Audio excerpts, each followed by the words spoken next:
Yormi?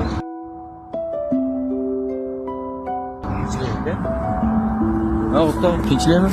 Nima bo'ldi? Senga bitta savol, o'rtoq. Dunyo bo'yicha eng vahshiy narsa nima? Bu odamzod. Nima unaqa deyapsan? Hayvonlarga yaxshilik qilsang, yaxshilik qaytadi. Odamlarga yaxshilik qilsang, ba'zi bir odamlarga yomonlik qiladi. Ha, tushundim o'rtoq. Lekin gapingda jon bor. Hayotda shunaqa odamlar bor. Orqangdan pichoq urib yurishadi.